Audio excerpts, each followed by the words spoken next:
ang pag-aproba na gawin ang mga unang kotse marahil sa Oktubre kung tayo ay mapalad. Sa isang groundbreaking na anunsyo, inihayag ni Elon Musk ang isang revolusyonaryong bagong makina ng tubig na nangangako na baguhin ang hinaharap ng transportasyon at enerhiya. Pagkatapos ng mga taon ng pag-alinlangan at hindi mabilang na mga inobasyon, ang pinakabagong pakikipagsapalaran ng Musk ay nagtatakda ng yugto para sa walang uliran na pagpapanatili ng kapaligiran. Ngunit bakit kakaiba ang makina ng tubig na ito? At paano ito makakaapekto sa ating mundo? Samahan kami sa paghuhukay namin sa mga mekanika ng hindi kapanipaniwalang invention ng Musk at tuklasin ang malalayong implication ng teknolohiyang ito na nagbabago ng laro. Biglang inihayag ni Elon Musk ang isang malaking pagbabago sa kurso ni Tesla sa X, na dating kilala bilang Twitter, sa isang hindi inaasahang pangyayari. Kasunod ng mga taon ng pagdududa tungkol sa mga hydrogen fuel cell, ipinahayag ni Musk na ang Tesla ay lilipat mula sa lakas ng baterya patungo sa lakas ng hydrogen na kumakatawan sa isang makabuluhang pagbabago sa plano ng negosyo. Ang anunsyo na ito ay nagulat sa marami dahil sa nakaraang pagpuna ni Musk sa mga hydrogen fuel cell na kilala niyang tinawag na mga fuel cell. Ang pagbabago ay hinimok ng mga hamon na kinakaharap sa mass-producing ng 4,080 na mga cell ng baterya na nag-udyok kay Tesla na muling isaalang-alang ang diskarte nito sa mga sustainable na solution sa enerhiya. Ngunit hindi tumigil doon si Musk. Inihayag niya na ang pinakabagong inobasyon ng Tesla, ang revolusyonaryong makina ng tubig, ay mauna sa paglipat na ito. Nangangako ang makabagong teknolohiyang ito na muling tukuyin kung paano natin iniisip ang mga makina na nag-aalok ng mga hindi pa nagagawang benepisyo at pagganap sa kapaligiran. Kaya bakit ang makina ng tubig na ito ay napaka-revolusyonaryo? Paano ito makakaapekto sa industriya ng automotive at higit pa? Si Elon Musk, ang visionary sa likod ng Tesla at SpaceX, ay palaging hinihimok ng isang pangako sa makabagong teknolohiya at pagpapanatili ng kapaligiran. Ang kanyang layunin ay lumikha ng isang hinaharap kung saan pinahuhusay ng teknolohiya ang ating buhay habang pinoprotektahan ang planeta.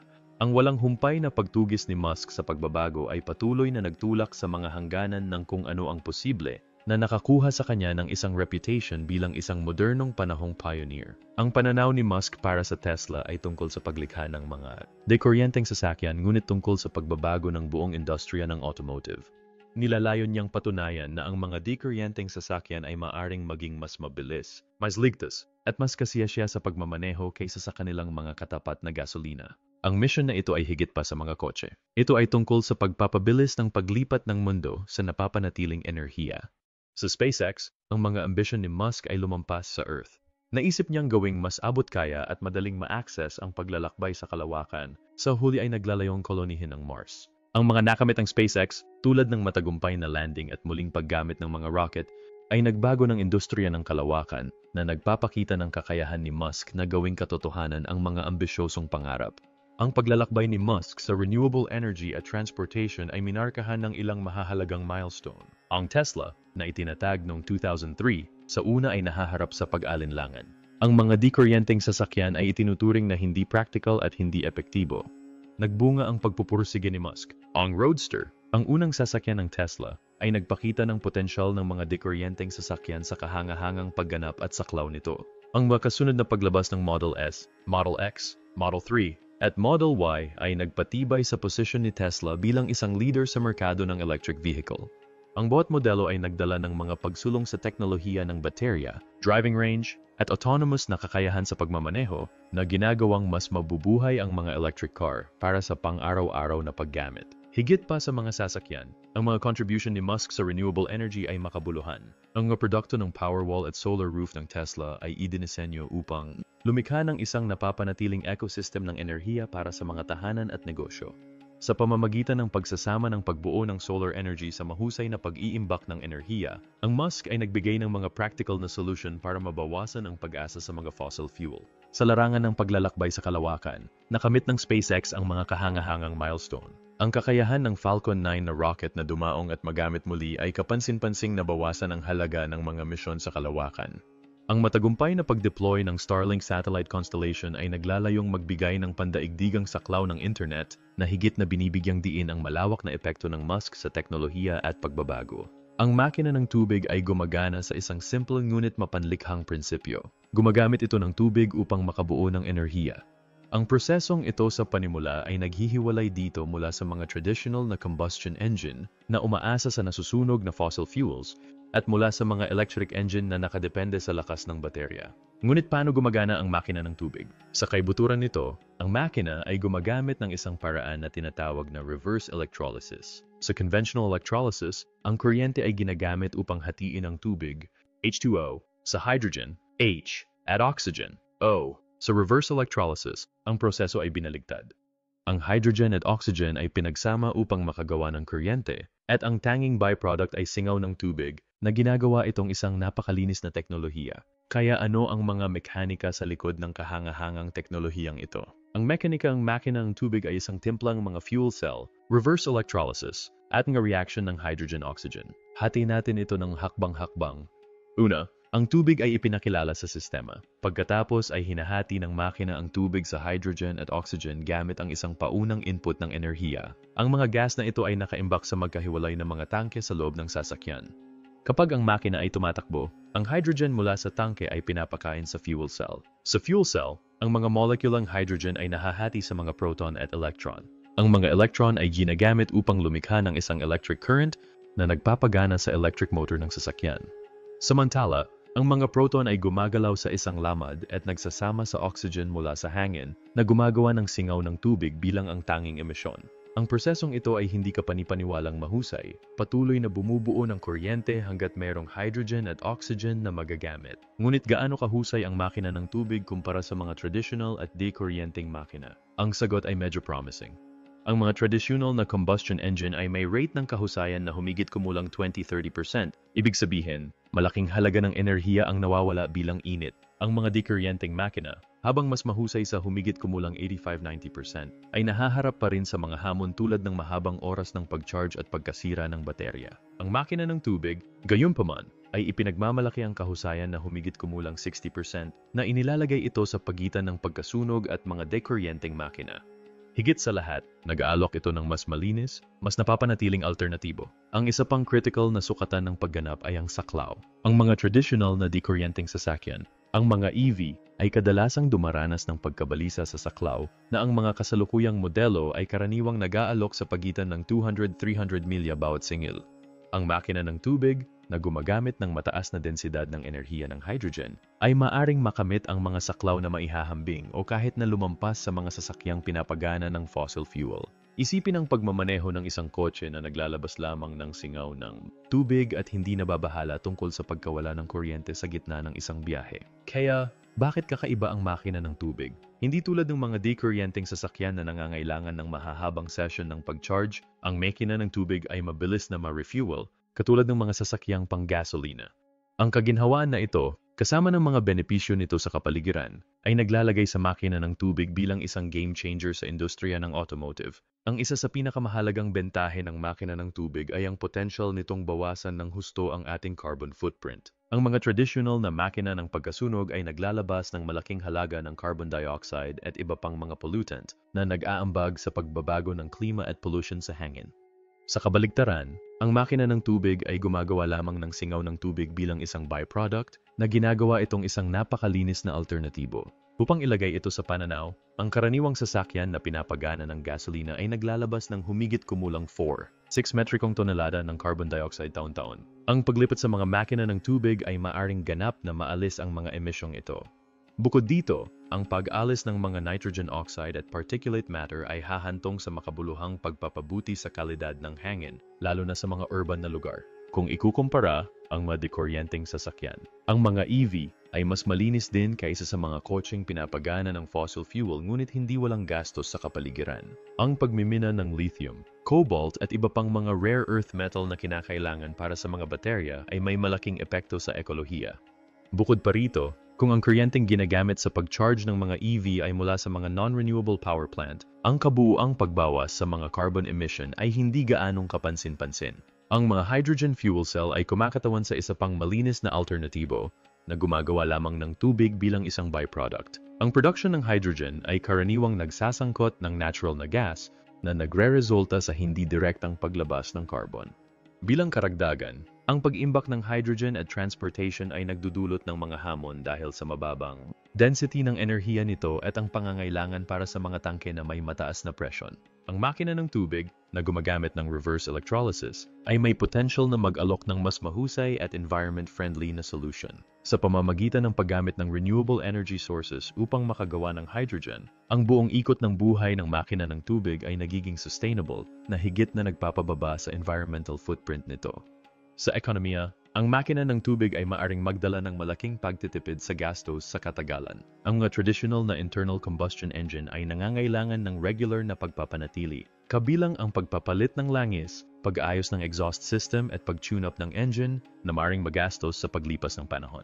Ang mga dekuryenteng sasakyan ay may mas kaunting mga gumagalaw na bahagi na binabawasan ang mga gastos sa pagpapanatili, ngunit nangangailangan pa rin ng mga pagpapalit ng baterya na maaring magastos at nakakapinsala sa kapaligiran.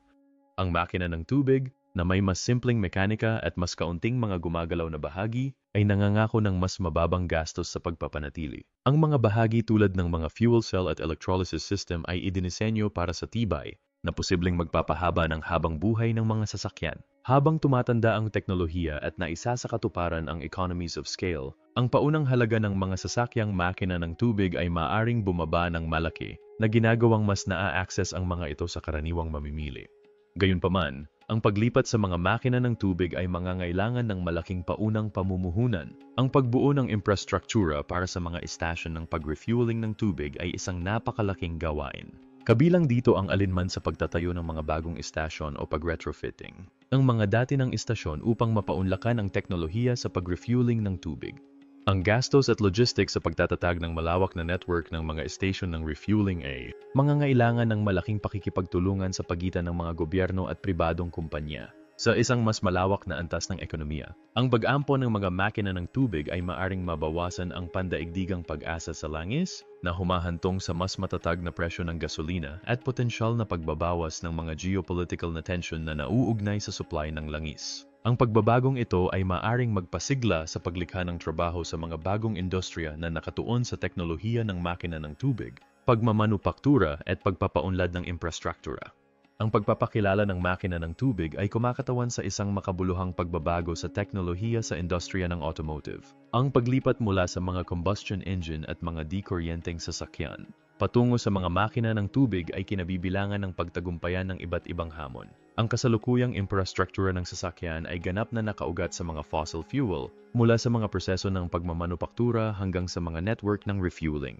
Upang matugunan ang mga hamong ito, maaring gamitin ng mga kumpanya ang mga kasalukuyang teknolohiya at kadalubhasaan. Halimbawa, maraming mga prinsipyo mula sa teknolohiya ng hydrogen fuel cell, tulad ng disenyo ng fuel cell at imbakan ng hydrogen, ay maring ilapat sa mga makina ng tubig. Mapapadali nito ang mas mabilis na pag-unlad at pag-deploy ng bagong teknolohiya.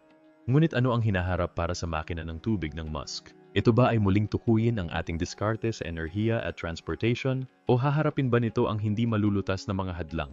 Napanood ng industriya ng automotiko ang anunsyo ni Musk ng may matinding interes. Ang mga pangunahing manlalaro tulad ng Toyota at Hyundai, matagal ng tagapagtaguyod ng teknolohiya ng hydrogen fuel cell, ay nagkaroon ng magkahalong reaksyon. Ang Toyota, halimbawa, ay namuhunan ng malaki sa mga hydrogen fuel cell na may mga sasakyan tulad ng Mirai, at ipinakilala ng Hyundai ang mga modelo tulad ng Nexo. Tinitingnan ng mga executive ng Toyota ang core ng Musk bilang isang pagpapatunay ng kanilang matagal ng paniniwala sa potential ng hydrogen. Nakikita nila ito bilang isang positibong hakbang patungo sa mas malawak na pagtanggap at pamumuhunan sa infrastruktura ng hydrogen. Ang Hyundai, sa kabilang banda, ay maingat na optimistiko na kinikilala ang mapagkompetensyang pagtulak, ngunit gayon din ang makabuluhang pag-unlad ng merkado na kailangan upang suportahan ang parehong mga teknolohiya ng hydrogen at water engine. Ang pagiging posible ng makina ng tubig ay tinalakay ng mga analyst at mga espesyalista sa industriya. Bagamat itinuturing ito ng ilan bilang isang groundbreaking na hakbang na maaaring mapabilis ang paglipat sa napapanatiling enerhiya, ang iba ay nagdududa tungkol sa mga paghihirap sa totoong mundo. Ang kahusayan ng teknolohiya, ang infrastruktura na kailangan para sa pag-refueling ng tubig, at ang posibilidad ng malawakang pag-ampon sa ekonomiya ay kabilang sa mga isyong itinaas. Ang reaksyon ng publiko sa anunsyo ni Musk ay isang halo ng kaguluhan, kuryosidad, at pag-alinlangan. Ang mga platform ng social media ay puno ng mga talakayan, Habang ang mga tagasunod ng Musk at mga mahilig sa Tesla ay nagpapahayag ng kanilang pag-asa para sa bagong teknolohiya. Marami ang naiintriga sa pangako ng isang mas malinis, mas mahusay na makina at ang mga potential na benepisyo sa kapaligiran. Gayunpaman, meron ding mga pagdududa at alalahanin. Itinuro ng ilang kritiko ang mga nakaraang pagpuna ni Musk sa hydrogen at pinag-uusapan ang pagiging posible ng mabilis na paglipat sa mga makina ng tubig. Nag-aalala sila tungkol sa pagiging praktiko ng pagbuo ng bagong infrastruktura sa paglalagay ng gasolina at ang mga paunang gastos na nauugnay sa paggamit ng teknolohiya. Kaya, ang makina ng tubig ng Musk ay magpapatunay na ang game changer na ipinangako nito. Ang isa sa pinakamahalagang hamon sa pag-deploy ng makina ng tubig ay ang pagbuo ng isang komprehensibong infrastruktura sa paglalagay ng gasolina. Sa kasalukuyan, ang infrastruktura para sa traditional na fossil fuels ay malawak na may mga gas station na available sa halos lahat ng sulok ng mundo. Ang gadi-kuryenteng sasakyan, EV, mga network ng pag-charge ay mabilis ding lumalawak salamat sa malaking bahagi sa mga pamumuhunan ng Tesla at iba pang kumpanya. Sa kaibahan, ang infrastruktura para sa mga hydrogen fuel cell ay nasa simula pa lamang. Mayroong kaunting mga istasyon ng pag-refueling ng hydrogen sa buong mundo, pangunahin sa mga particular na rehiyon tulad ng California, Japan, at mga bahagi ng Europa. Para sa mga makina ng tubig, na masa sa isang katulad na proseso ng pag-refueling na nakabatay sa hydrogen, ang kasalukuyang network na ito ay nagbibigay ng panimulang ponto, ngunit kinakailangan ang makabuluhang pagpapalawak.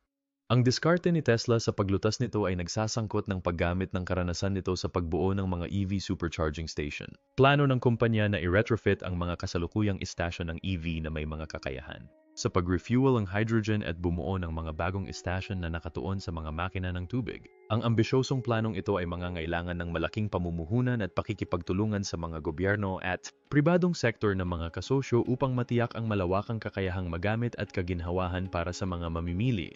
Ngunit gaano kabilis maitatag ang network na ito? Ano ang mga hadlang sa logistical at financial na kailangang malampasan? Ang katanong na ito ay critical habang sumusulong si Tesla sa paglulunsad ng water engine nito.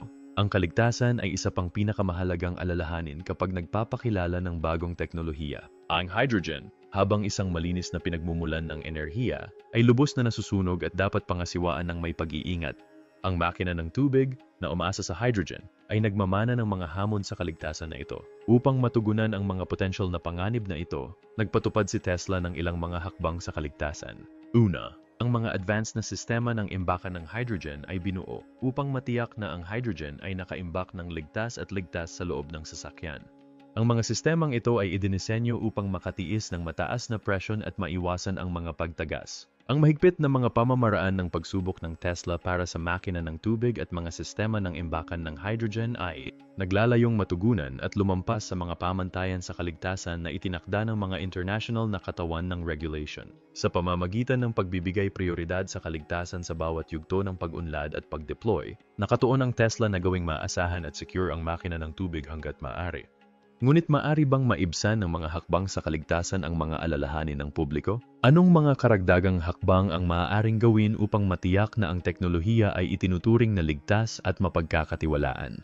Ang pag-navigate sa komplikadong legal at regulatory landscape ay isa pang makabuluhang hamon para sa water engine ng Tesla. Ang iba't ibang bansa ay may iba't ibang mga regulation tungkol sa production, imbakan, at transportation ng hydrogen na nagdaragdag ng mga layer ng pagiging komplikado sa pandaigdigang paglulunsad ng teknolohiyang ito.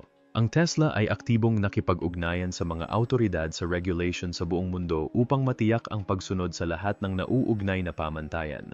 Kabilang dito ang malawak na documentation, mahigpit na pagsubok, at patuloy na pag-uusap sa mga regulator para tugunan ang anumang alalahanin at umangkop sa mga umuusbong na kinakailangan. Ang mga pagsisikap na ito ay mahalaga sa pagtagumpayan ng mga hadlang sa regulation, ngunit ano ang mga particular na hamon sa iba't ibang rehiyon? Paano maiimpluwensyahan ng proactive na diskarte ng Tesla ang pag-aampon ng bagong teknolohiyang ito sa pandaigdigang saklaw? Ang bawat teknolohiya ay may sariling kalakasan at kahinaan. Ang mga hydrogen fuel cell ay nag-aalok ng mataas na densidad ng enerhiya na nagbibigay daan para sa mahabang hanay ng pagmamaneho at mabilis na oras ng pag-refuel. Ang mga ito ay naglalabas lamang ng singaw ng tubig na ginagawa itong palakaibigan sa kapaligiran. Gayunpaman, lumilitaw ang mga hamon sa paggawa, pag-iimbak, at pagdadala ng hydrogen gas. na lubos na nasusunog at nangangailangan ng espesyal na infrastruktura. Ang mga makinang tubig ay nagpapakita ng isang kapansin-pansing kalamangan sa on-demand na production ng hydrogen, na posibleng pinapasimple ang pag-imbak at pinapaliit ang mga panganib na nauugnay sa paghawak ng hydrogen gas. Bukod pa rito, ang pamamaraang ito ay maaring maisama ng maayos sa mga nababagong mapagkukunan ng enerhiya na nagpapahusay sa pagpapanatili.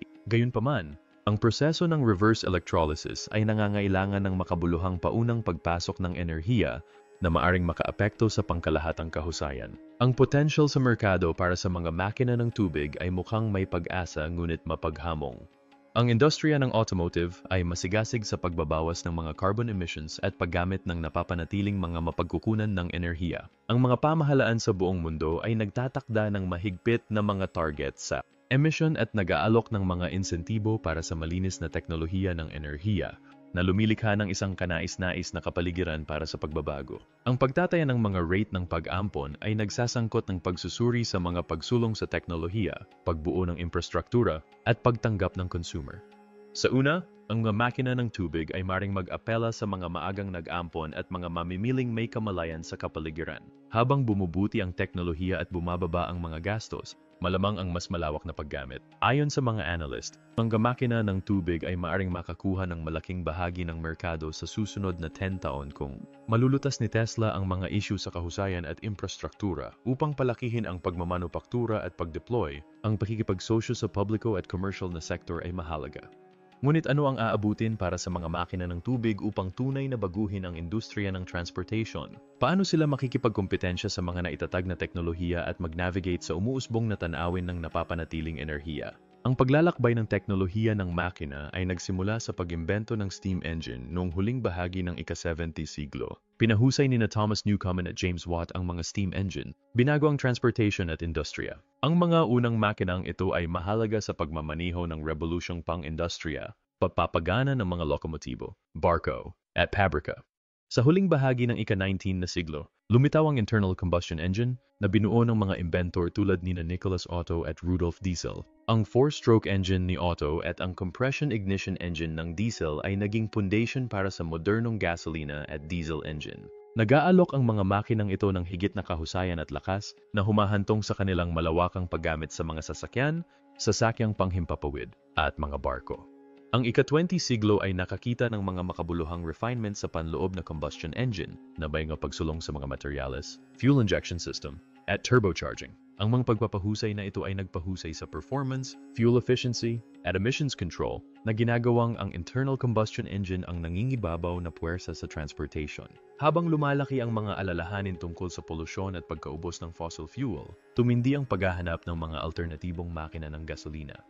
Dinadala tayo nito sa huling bahagi ng ika-20 at unang bahagi ng ika-21 siglo kung saan nagsimulang magkaroon ng traction ang mga dikuryenteng sasakyan, mga EV. Ang mga kumpanyang tulad ng Tesla, sa ilalim ng pamumuno ni Musk, ay nanguna sa EV revolution na may mga pagsulong sa teknolohiya ng baterya, saklaw, at infrastruktura sa pagsingil. Bago ang makina ng tubig ng Musk, maraming mga pagtatangka na bumuo ng mga alternatibong makina ng gasolina. Ang isang kapansin-pansing pagsisikap ay ang pagbuo ng mga hydrogen fuel cell. Noong 1960s, ginamit ng NASA ang mga hydrogen fuel cell upang palakasin ang spacecraft sa mga mission ng Apollo na nagpapakita ng potential ng teknolohiya. Gayunpaman, ang commercial na pag-ampon ay nahaharap sa malalaking hadlang, kabilang ang production ng hydrogen, imbakan, at mga hamon sa infrastruktura. Ang isa pang kapansin-pansing pagtatangka ay ang pagbuo ng mga biofuel engine. Noong unang bahagi ng 2000s, nagkaroon ng pagtaas ng interest sa mga biofuels tulad ng ethanol at biodiesel na nagmula sa mga halaman at organikong basura. Habang nag-aalok ang mga biofuel ng nababagong mapagkukunan ng enerhiya, nahaharap din sila sa mga hamon. Ang production ng biofuels ay nangangailangan ng malaking halaga ng agricultural na lupa at tubig na nagpapataas ng mga alalahanin tungkol sa seguridad sa pagkain at pagpapanatili ng kapaligiran. Ang mga dikuryenteng sasakyan ay kumakatawan din sa isang malaking pagbabago sa teknolohiya ng makina. Ang magamagang EV, gaya ng General Motors EV, isa noong 1990s, ay nagpakita ng potential ng electric propulsion. Gayunpaman, ang limitadong saklaw, mataas na gastos, at hindi sapat na infrastruktura sa pagsingil ay humadlang sa malawakang pag-ampon. Hanggang sa mga pagsulong sa mga baterya ng lithium-ion at ang pagtatatag ng malawak na mga network ng pag-charge na nagsimulang umunlad ang mga EV.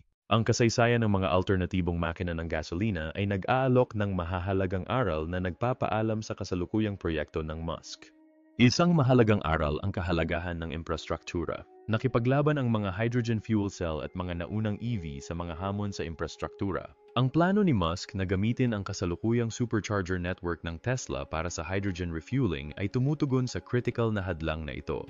Ang karagdagang aralin ay tumutukoy sa kahalagahan ng kahusayan ng enerhiya. Sa kabila ng pagiging nababago, ang mga biofuel ay madalas na gumagamit ng mas maraming enerhiya sa panahon ng production kaysa sa ginawa nila. Nais ng Musk na i-maximize ang kahusayan sa enerhiya sa pamamagitan ng pagtuon sa reverse electrolysis sa water engine na tinitiyak na ang proseso ng paghahati ng tubig at muling pagsasama ng hydrogen at oxygen ay kasing epektibo hanggat maaari. Kaya paano magkasya ang makina ng tubig ng Musk sa makasaysayang konteksto na ito? Kinakatawan nito ang pinakabagong evolution sa patuloy na paghahanap para sa mas malinis, mas napapanatiling teknolohiya ng makina sa pamamagitan ng pagbuo sa mga tagumpay at pagkatuto mula sa mga hamon ng mga nakaraang innovation, muling itinutulak ng Musk ang mga hangganan. Maaaring makipagkompetensya ang ilang negosyo at innovation sa water engine ng Tesla. Ang Nikola Corporation ay dalubhasa sa mga track na tumatakbo sa hydrogen. Sa kabila ng maraming mga pagurong, gumawa si Nikola ng mga makabuluhang hakbang patungo sa paglikha ng mga mabibigat na sasakyan na tumatakbo sa mga hydrogen fuel cell. Ang kanilang diin sa merkado ng negosyo ay maaring magbigay sa Tesla ng matinding tunggalian, lalo na sa malayo ang paglalakbay. Sinasaliksik din ng BMW ang teknolohiya ng hydrogen fuel cell na naglabas ng mga prototype at nakatuon sa karagdagang pananaliksik. Sa kanilang malakas na tatak at kahusayan sa engineering, ang BMW ay maaring magpakita ng isang mabigat na hamon sa makina ng tubig ng Tesla, lalo na sa merkado ng marangyang sasakyan. Ang Rivian, isang electric vehicle startup na sinusuportahan ng mga pangunahing mamumuhunan tulad ng Amazon at Ford, ay kumakatawan sa isa pang puwersang mapagkumpetensya. Habang kasalukuyang nakatuon ang Rivian sa mga dekuryenteng sasakyan, ang kanilang makabagong diskarte at malaking pagpopondo ay maaring magbigay daan sa kanila na mag-pivot patungo sa teknolohiya ng makina ng tubig kung hinihiling ng merkado. Ang pagtutulungan ay mahalaga sa mabilis na pag-unlad at malawakang paggamit ng mga makina ng tubig. Ang Tesla ay may track record ng pagtatatag ng mga tactical na alyansa upang isulong ang mga technological na layunin nito. Ang pagkakaroon ng access sa makabagong pananaliksik, kaalaman sa espesyalista, at makabagong teknolohiya ay maaring magawa sa pamamagitan ng pakikipagsosyo sa mga nangungunang tech na negosyo, universidad, at organization ng pananaliksik. Halimbawa, ang pakikipagtulungan sa mga universidad na nakatuon sa pagsasaliksik ng hydrogen ay maaaring makatulong sa Tesla na pinuhin ang kahusayan at pagganap ng makina ng tubig nito. Ang pakikipagsosyo sa mga tech na higante tulad ng Google or Apple ay maaaring magsama ng mga advanced na software at mga kakayahan ng AI na nagpapahusay sa pangkalahatang paggana at karanasan ng user ng mga water engine na sasakyan. Kaya, paano huhubog ng mga pakikipagtulungang ito ang hinaharap ng transportation?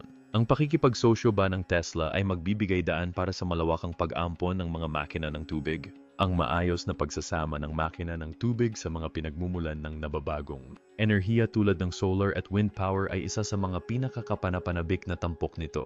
Ang paggamit ng electrolysis upang lumikha ng hydrogen gamit ang renewable energy, ang makina ng tubig ay maaring tumakbo na may napakakaunting carbon emissions. Upang makabuo ng hydrogen sa isang ganap na environment-friendly na paraan, ang tubig ay nahahati sa hydrogen at oxygen gamit ang kuryente na nabuo ng mga solar panel o wind turbine.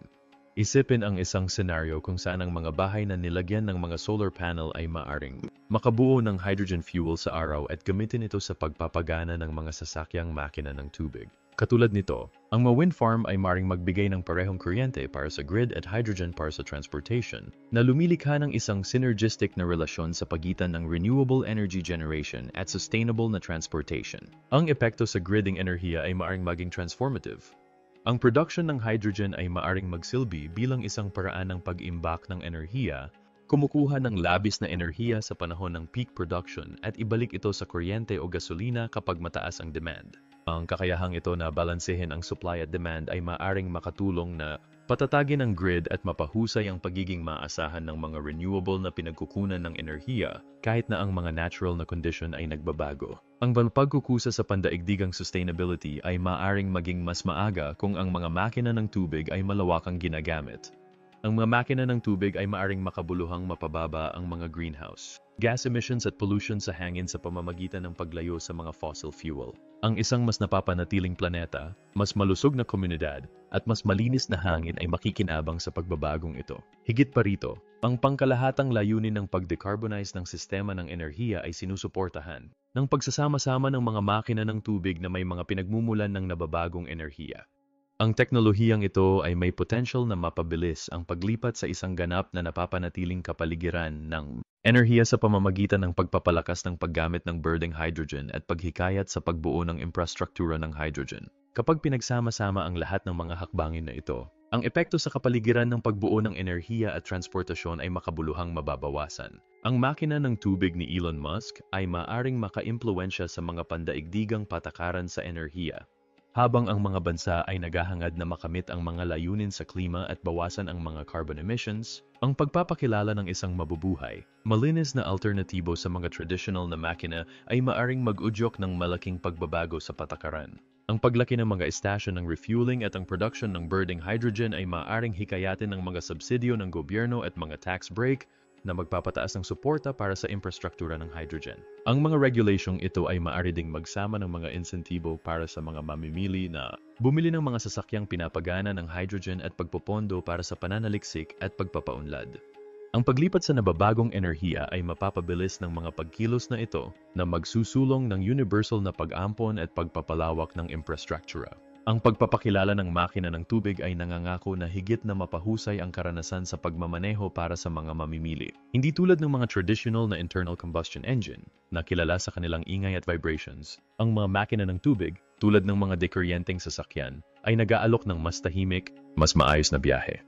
Ang mas tahimik na operasyong ito ay nagpapataas ng ginhawa sa pagmamaneho at nagpapababa ng pollution sa ingay na ginagawang mas kaaya-aya ang mga paglalakbay. Pagdating sa performance, ang mga makina ng tubig ay maihahambing sa mga dekuryenteng sasakyan dahil nagbibigay sila ng mabilis na acceleration at instant torque. Ang pagmamaneho ay maaring maging mas kasiyasya at epektibo sa agarang pagtugon ng kuryente na ito. Higit pa rito, maaaring tamasahin ng mga driver ang mahusay na pagganap ng hindi nakakaramdam ng pagkakasala tungkol sa kapaligiran, tulad ng ginagawa nila sa mga traditional na mapagkukunan ng gasolina dahil sa purong enerhiya na output ng makina ng tubig. Ang pagtitipid sa gastos ay higit pa sa pagpapanatili. Habang tumatanda ang teknolohiya at naisa sa katuparan ang economies of scale, inaasahang bababa ang paunang halaga ng mga sasakyang makina ng tubig. Kasama ng mga potential na insentibo ng pamahalaan at mga pinababang gastos sa gasolina, maaring makita ng mga mamimili na kaakit-akit sa pananalapi ang mga sasakyang ito. Higit pa sa mga sasakyan, ang mga potential na application ng mga makina ng tubig ay napakalaki. Sinasaliksik ni Tesla ang paggamit ng teknolohiyang ito sa aviation, kung saan ang pagbabawas ng mga carbon emission ay napakahalaga. Isipin ang mga sasakyang panghimpapawid na pinapagana ng hydrogen na nag-aalok ng kaparehong mga benepisyo sa kapaligiran gaya ng mga sasakyan sa makina ng tubig na posibleng magbago sa industriya ng aviation. Ang mga application ng maritime ay nasa abot tanaw din. Ang mga barkong pinapagana ng mga makina ng tubig ay maaring makabuluhang bawasan ang epekto sa kapaligiran ng pandaigdigang pagpapadala na nag-aambag sa mas malinis na karagatan at hangin. Sa mabigat na industriya, kung saan mataas ang pangangailangan ng enerhiya, ang mga makina ng tubig ay maaring magbigay ng isang napapanatiling alternatibo na binabawasan ang pag-asa sa mga fossil fuel at pagputol ng mga emission.